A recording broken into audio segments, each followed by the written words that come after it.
السلام علیکم ورحمۃ اللہ وبرکاتہ نحمدہ ونصلی علی رسولہ الکریم اما بعد فاعوذ باللہ من الشیطان الرجیم بسم اللہ الرحمن الرحیم رب اشرح لی صدری ویسر لی امری واحلل عقدۃ من لسانی یفقہوا قولی اللہم صلی علی محمد وعلی آل محمد کما صلیت علی ابراہیم وعلی آل ابراہیم انک حمید مجید اللہم بارک علی محمد وعلی آل محمد کما بارکت علی ابراہیم وعلی آل ابراہیم انک حمید مجید۔ الحمدللہ۔ نوما پارہ قال الملأ سورۃ الاعراف آیت نمبر 148۔ حضرت موسیٰ علیہ السلام کا تذکرہ سٹارٹ ہوا ہے، جو پچھلے ہم نے اسباق پڑھے، تو اب آج بھی تقریباً وہیں سے پھر موسیٰ کا ہی قصہ سٹارٹ ہو رہا ہے۔ وَاتَّخَذَ قَوْمُ مُوسیٰ، وَاتَّخَذَ اور اتخذ بنا لیا، واتخذ اور بنا لیا، قوم موسیٰ موسیٰ کی قوم نے، من بعدہ اس کے بعد، یعنی اس کے جانے کے بعد، من حلیہم اپنے زیورات سے، عجلن عج ج کے اوپر کیا کریں گے؟ قلقلہ، عج لن جسد لہو، عجل ایک بچڑا، جسدن جس کا ایک جسم تھا، جسدن جسد کہتے ہیں جسم کو، لہو اس کا، خوارن گائے جیسی آواز۔ علم کیا نہیں، یرو ان سب نے دیکھا، انہو کہ بے شک وہ، لا یکلمہم نہ تو وہ کلام کرتا ہے ان سے، ولا اور نہ، یہدیہم کوئی رہنمائی کرتا ہے ان کی، سبیلا راستے کی۔ اتخذوہ انہوں نے اس کو بنا لیا ہے، کیا بنا لیا ہے؟ معبود بنا لیا ہے۔ وَكَانُوا ظَالِمِينَ اور تھے وہ سب ظالم، ظالم کا مطلب ظلم کرنے والے۔ بامحاورہ ترجمہ ہے کہ موسیٰ کی قوم نے ان کے جانے کے بعد اپنے زیوروں سے ایک بچڑا بنا لیا، جس کا ایک جسم تھا اور اس کی ایک خوار گائے جیسی آواز تھی، گائے جیسی آواز تھی۔ کیا انہوں نے دیکھا نہیں؟ کنہوں نے؟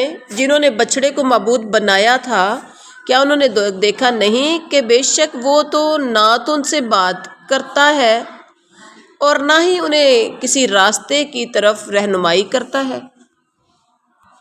اب اللہ کہتے ہیں اتخذوہ وکانوا ظالمین، انہوں نے اس کو معبود بنا لیا اور وہ ظلم کرنے والے تھے۔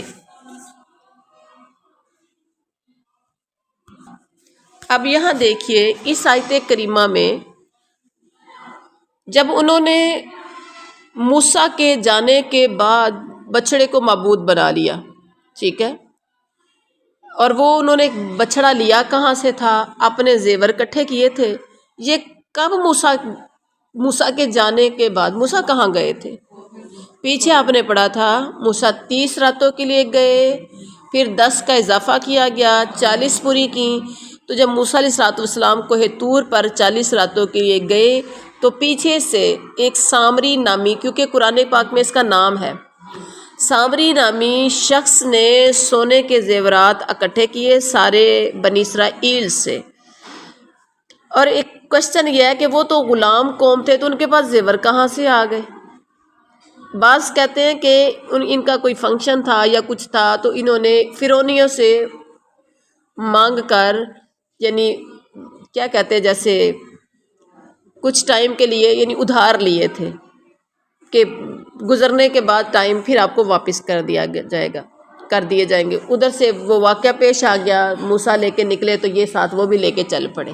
واللہ عالم ان کے اپنے تھے یا ان کے تھے، ہمیں اس میں کیا، اس میں کوئی لمبی چوڑی بحث کی ضرورت نہیں ہے۔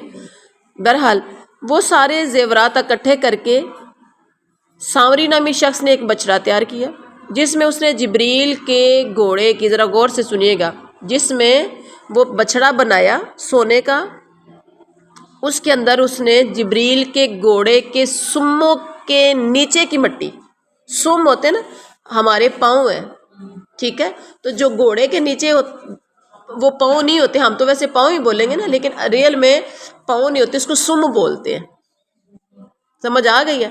گھوڑے کے پاؤں نہیں ہوتے، گھوڑے کے سم ہوتے ہیں، ٹھیک ہے، پاؤں ہی ہوتے ہیں لیکن اس کو بولتے سم ہے۔ گھوڑے کے پاؤں کی یعنی سموں کی کے نیچے کی جو مٹی تھی، مطلب جب حضرت جبریل اپنے گھوڑے کو لے کر آئے تھے، جب جا رہے تھے واپس، تو سامری نامی شخص کو محسوس ہوا کہ یہ حضرت جبریل آئے ہیں اور یہ ان کے گھوڑے کی سم ہے، تو جہاں نشان لگے تھے ان کے سموں کے، ان کے پاؤں کے، وہاں سے اس نے مٹی پکڑ لی تھی، ٹھیک ہو گیا، اور اس مٹی کو اس نے سنبھال کے رکھا تھا، تو وہ مٹی اس نے اس کے اندر شامل کر دی جو سونے کا بچڑا معبود بچڑا بنایا تھا۔ اب اللہ تعالیٰ جو چاہے قادر ہے، ایسے ہے نا، حالانکہ اس کی کیا مجال ہے یہ بچڑا بنا سکے اور آواز پیدا کر سکے، لیکن ہوا کیا ہے، یہ ان کا امتحان تھا، یہ ان کا امتحان تھا، اس نے کوشش کی تو اللہ نے اس کا راستہ آسان کر دیا۔ قرآن پاک میں ہے نا کہ انسان جس کے لیے کوشش کرتا ہے اللہ تعالیٰ اس کے لیے وہ آسانی پیدا کر دیتا ہے، ٹھیک ہے، تو اب ہوا کیا، انسان کے لیے وہ کچھ ہے جس کی وہ کوشش کرتا ہے، اور وہ کوشش اس نے کر دی تو اس کو وہ کچھ مل گیا، اس کو وہ کچھ مل گیا، کیا ملا؟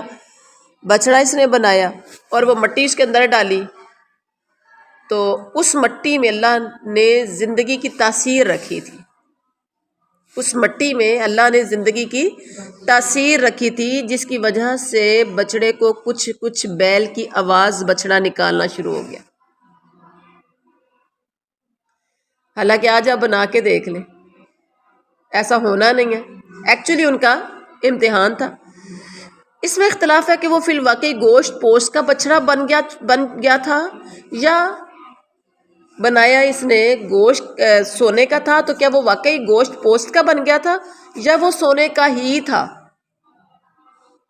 تو آواز اس کے اندر سے بچڑے کی آتی تھی، گائے کی آتی تھی، واللہ عالم، لیکن کسی طریقے سے بھی اس میں ہوا داخل ہوتی تو گائے بیل کی سی آوازیں اس سے نکلتی تھی، جیسے ہی ہوا ادھر سے آئی تو اس کے اندر سے آواز نکلتی تھی، گائے بیل کی۔ تفسیر ابن کثیر میں یہ آتا ہے، اس آواز سے سامری نے بنی اسرائیل کو گمراہ کیا کہ تمہارا معبود تو یہ ہے۔ موسیٰ اصل میں بھول گئے ہیں، اور وہ معبود کی تلاش میں کوہ طور پر چلے گئے ہیں، اصل میں تو معبود یہ تھا، موسیٰ کہاں ڈھونڈتے پھرتے ہیں۔ اور ویسے بھی نا ایک بات ذہن میں رکھے، مشرک کی اللہ نے ویسے ہی مت ماری ہے، مشرک کی اللہ نے ویسے، آج کے جو مشرک ہیں، آج کے دور کے، ان کی بھی مت ماری ہوئی ہے، ٹھیک ہے، اللہ کی ذات کو چھوڑ کر قبر کے بابوں سے جا کے دعائیں مانگتے ہیں، حاجت روا، مشکل کشا آسمان پر بیٹھا ہے، عرش عظیم کا مالک ہے، خزانوں کو بخشنے والا ہے، اور یہ ساری صفات داتا، دستگیر، غوث اعظم، غریب نواز، یہ ساری لوگوں میں ڈالی ہوئی ہیں مشرکوں نے، ہے کہ نہیں ایسا؟ تو ان کی مت ماری ہوئی ہے۔ اگر اس مشرک کو اللہ اولاد نہیں دیتا، یہ در کے دکے کھا کے، در سے دور کروا کے تھک ہار کے بیٹھ جاتا ہے، کہیں سے اس کو نہیں کچھ ملتا، آواز اس کے دل سے پھر بھی نکلتی ہے کہ اللہ نے نہیں دی، اللہ نے نہیں دی، لیکن وہ در سے جو دور کرواتا ہے نا، وہ اس کی مشرک کی قسمت میں ہے، جو لعنت اس کی قسمت میں لکھی ہے وہ اس نے لینی ہے، کیونکہ اس کی مت ایسی ماری گئی ہے، اس کو سمجھ ہی نہیں آتی کہ اصل خالق کون سا ہے، اصل مالک کون سا ہے، داتا کون سا ہے، دستگیر غوث اعظم اصل کون ہے، اور یہ ساری صفات میرے رب تعالیٰ کی ہیں جو کہ آج بابوں کو دے دی گئی ہیں، بزرگوں کو دے دی گئی ہیں، ولیوں کو دے دی گئی ہیں۔ تو اللہ تعالیٰ ہدایت دے۔ اور ان کی بھی اس بندے سامری کی تو مت ماری، وہ شیطانی شکل میں آ کے سارا کچھ اس نے کیا، اور باقی قوم کی بھی مت ماری گئی۔ اچھا یہ تھے معبود جس کو موسیٰ ڈھونڈنے گئے ہیں، اب سامری کے پیچھے لگ گئے، جو اس نے کہا وہی کر لیا۔ آگے دیکھیں، حالانکہ انہیں پتہ ہے نہ تو وہ ان سے بات کرتا ہے، نہ انہیں کسی بولتا ہی نہیں ہے، جب آواز ہی ہے نا ایک، نہ تو وہ بولتا ہے، نہ انہیں ان کی کوئی رہنمائی کرتا ہے، اچھے برے کی تمیز بھی نہیں بتاتا۔ اصل میں وہ خود ہی ظالم تھے، ٹھیک ہے۔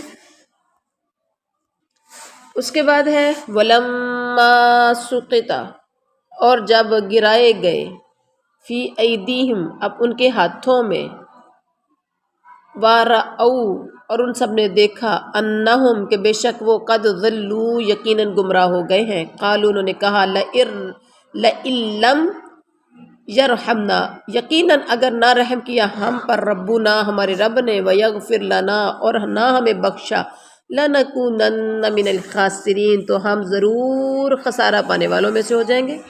وَلَمَّا سُقِطَ فِي أَيْدِيهِمْ، جب وہ گرائے گئے اپنے ہاتھوں میں، یعنی جب ان کے منہ ان کے ہاتھوں میں گرائے گئے، اور انہوں نے دیکھا کہ وہ تو گمراہ ہو چکے ہیں، تو پھر کہنے لگے کہ اگر ہم پر ہمارے رب نے رحم نہ کیا اور ہمیں بخشا نہ، تو ہم گھاٹا پانے والوں میں سے ہو جائیں گے۔ یہ سُقِطَ فی ایدیہم، یہ ایک محاورہ ہے عربی میں۔ سُقِطَ فی ایدیہم کیا ہے؟ ایک محاورہ ہے جس کے معنی ہے شرمندہ ہونا، نادم ہونا۔ مطلب جب انہیں سمجھ آئی، جب وہ نادم ہوئے، پریشان ہوئے، پھر سمجھ آئی کہ ہم تو گمراہ ہو چکے ہیں، اب لگے اللہ سے معافیاں مانگنے کہ اگر اللہ نے ہم سے ہمیں معاف نہ کیا تو ہم تو گمراہ ہو جائیں گے۔ بات سمجھ میں آ گئی؟ اللہ اکبر۔ اور اس کے بعد کیا ہوا؟ وَلَمَّا رَجَعَ، اور جب لوٹے، موسیٰ الی قومہ، اپنی قوم کی طرف، غضبان، غصے میں، آسفا، افسوس کرتے ہوئے، قالا، تو کہا، بئس ما، بری ہے جو، خلفتمونی، تم نے جانشینی کی میری، من بعدی، میرے بعد، اعجلتم، کیا تم نے جلدی کی، امر ربکم، اپنے رب کے حکم کے آنے سے، یعنی اپنے رب کے حکم سے، وَأَلْقَى الْأَلْوَاحَ، اور ڈال دی، ڈال دی، الواح جمع ہے لوح کی، لوحن، تختی، لوح کی جمع الواح، تختیاں، وَأَخَذَ، اور پکڑا، بِرَأْسِ، سر کو، اخیہ، اپنے بھائی کے،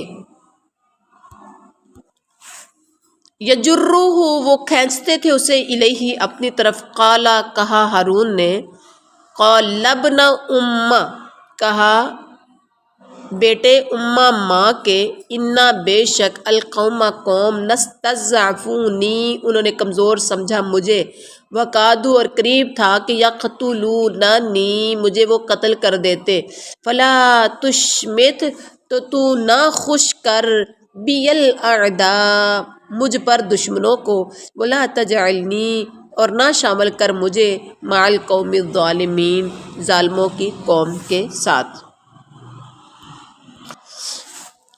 بامحاورہ ترجمہ ہے کہ اور جب موسیٰ علیہ السلام اپنی قوم کی طرف غصے سے افسوس کرتے ہوئے لوٹے، جب انہیں پتہ چلا کوہ طور پر پیچھے سے کہ آپ کی قوم نے کیا ہوا ہے، بچڑے کو معبود بنا لیا ہے، تو وہاں سے غصے سے اور افسوس کرتے ہوئے لوٹے، اور جب آئے تو کہنے لگے، بئس ما خلفتمونی من بعدی، بہت بری چیز ہے جو تم نے میری جانشینی کی ہے میرے بعد۔ جانشین بنا کے کس کو لے کر گئے تھے؟ جانشین کس کو بنایا تھا؟ ہارون کو، قوم کا۔ بہت بری ہے جو تم نے میرے بعد جانشینی کی۔ کیا تم نے اپنے رب کے حکم کے آنے سے، کیا تم نے جلدی کی اپنے رب کے حکم کے آنے سے؟ یعنی رب کا حکم تھا نا 40 راتوں کے لیے بلا لیا، تو کیا تم نے رب کے آنے کے حکم کے آنے سے پہلے تم نے جلدی کر لی؟ اور اتنے غصے میں آ گئے کہ وَأَلْقَى الْأَلْوَاحَ، تختیوں کو پھینک دیا، اور جلدی سے اپنے بھائی کے سر کو پکڑ لیا. سر سے مراد بالوں کو پکڑ لیا. یہ جرّہ الیہ، پکڑ کے نا بالوں کو، سر کو ایسے اپنی طرف کھینچ رہے تھے، جیسے دو بچے چھوٹے چھوٹے لڑتے ہیں ایک دوسرے کے بالوں کو پکڑ لیتے ہیں. کبھی دیکھا ہے؟ اچھا. اور پھر آگے سے ہارون کیا کہنے لگے؟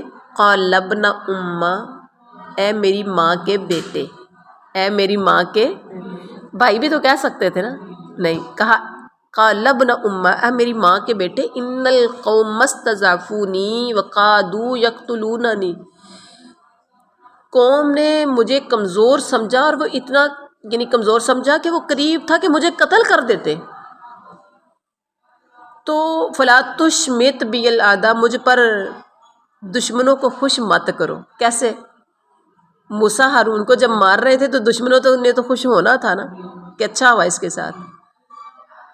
تو مجھ پر دشمنوں کو خوش مت کیجیے، یعنی مجھے سزا دے کے، اور مجھے، اور پھر دوسری بات ولا تجعلنی مع القوم الظالمین، ظالموں کی قوم کے ساتھ مجھے شامل بھی مت کیجیے، کیونکہ جنہوں نے معبود پکڑا بچڑے کو وہ تو ہو گئے ظالم، ظلم کرنے والے. تو مجھے ان میں شامل نہ کرو، کیونکہ میں نے وہ ظلم نہیں کیا، نہ بنانے میں شامل تھا، نہ عبادت کرنے میں شامل ہوں، نہ اس بچڑے کو معبود سمجھنے میں شامل ہوں، مجھے ان میں شامل نہ کر. اچھا اب یہاں دیکھیے وَلَمَّا رَجَعَ مُوسَىٰ إِلَىٰ قَوْمِهِ غَضْبَانَ أَسِفًا قَالَ بِئْسَ مَا خَلَفْتُمُونِي مِن بَعْدِي أَعْجَلْتُمْ أَمْرَ رَبِّكُمْ. یقیناً موسیٰ نبی کو غصہ آنا تھا، کیونکہ کتنے مشکل مراحل سے گزار کر ان کو لے کر آئے ہیں، فرعونیوں سے نجات دلا کے، پھر اس کے بعد ان کی وجہ سے فرعونی غرق ہوئے، پھر سمندر پار کر کے یہ آگے جب گزرتے ہیں تو اللہ تعالیٰ نے ان پر پھر نعمت کی کہ موسیٰ نبی کو بھیجا کہ جاؤ، بلا لیا کہ آپ آ جاؤ، اور ان کو اب کوئی اصول و ضوابطیں چاہیے، ان کو کوئی تعلیم چاہیے، اس کے مطابق ان کی تعلیم و تربیت ہونی چاہیے، کوئی ایسی کتاب ہونی چاہیے. جب بلایا ان کے فائدے کے لیے تھا سارا کچھ نا. اور انہوں نے آگے سے کیا کیا کہ بچڑے کو معبود پکڑ لیا، جیسی مشرک پہلے قوم تھی، وہ اولڈ ہیبٹس نیور گون والا حساب ہے. ان کو وہ ہڈیوں میں چیزیں رچ بس چکی ہوئی تھی، اب وہ جا نہیں رہی تھی، اور اینڈ تک آپ ایسے ان کو دیکھیں گے. اب ادھر جا کے پھر ان کو کوئی عبادت کے لیے ان کو معبود چاہیے تھا. اب موسیٰ نے وَأَلْقَى الْأَلْوَاحَ، جب آئے دیکھا غصے سے تختیاں پھینک دی. کیا جو موسیٰ علیہ الصلوۃ والسلام نے تختیاں پھینکیں، آخر اللہ کا اس میں حکم احکام تھے اس کے اندر، تو غلط نہیں کیا تھا پھینک کے؟ غلط تو ہوا، ٹھیک ہے، یہ برا کام ہے، مطلب تختیوں کو پھینک دینا، لیکن ایسی حالت میں، کیونکہ ایک توحید پرست بندہ، ایک اللہ کو ماننے والا بندہ، یہ کسی صورت بھی برداشت نہیں کرتا کہ اللہ کے ساتھ شرک کیا جائے، نمبر ایک. تو ایسی حالت میں یہ فعل سوء ادبی نہیں ہے، برا ادب نہیں ہے، کیونکہ مقصد ان کا تختیوں کی بے ادبی کرنا نہیں تھا، بلکہ دینی غیرت و حمیت کو بے خود ہو کر غیر اختیاری طور پر ان سے یہ فعل سرزد ہوا تھا، بے ادبی کے طور پر نہیں تھا، یہ دینی غیرت و حمیت تھی کہ ان سے برداشت نہیں ہوا کہ یہ پھر اللہ کو چھوڑ کر تو بچڑے کو پوجنا شروع کر دیا. اور ہارون علیہ السلام نے جو کہا کہ یبن امّا، اے میری ماں کے بیٹے، یہ کیوں کہا تھا؟ ہارون اور موسیٰ علیہ السلام آپس میں سگے بھائی تھے، لیکن یہاں حضرت ہارون نے ماں جائے یبن امّا کا لفظ کیوں بولا؟ اس لیے کہ اس لفظ میں پیار اور نرمی کا پہلو زیادہ ہے. ٹھیک ہو گیا؟ تو بھائی کا لفظ نہیں بولا، یبن امّا کا لفظ بولا. اور اس کے بعد اپنا عذر بھی پیش کر دیا. کیا کہا کہ قوم مجھے کمزور سمجھتی تھی اور قریب تھا کہ وہ تو مجھے قتل کر دیتے. یعنی جس کی وجہ سے وہ قوم کو شرک جیسے جرم عظیم سے روکنے میں ناکام کیوں تھے کہ وہ قوم میں کمزور سمجھے جاتے تھے. یہ عذر انہوں نے پیش کر دیا. ایک اپنی کمزوری اور دوسرا بنی اسرائیل کا عناد، ان کی سرکشی، ان کی ہٹ درمی، کیا کہ وہ انہیں قتل تک کرنے پر آمادہ ہو گئے. کیونکہ بنی اسرائیل کی آپ تاریخ اٹھا کے دیکھیں تو انبیاء کو انہوں نے قتل کیا. بات سمجھ میں آ گئی. اور انہیں اپنی جان بچانے کے لیے پھر ہارون کو خاموش رہنا پڑا، جس کی اجازت ایسے موقع پر اللہ نے دی ہے. ٹھیک ہے. اور اس کے بعد کیا ہوا؟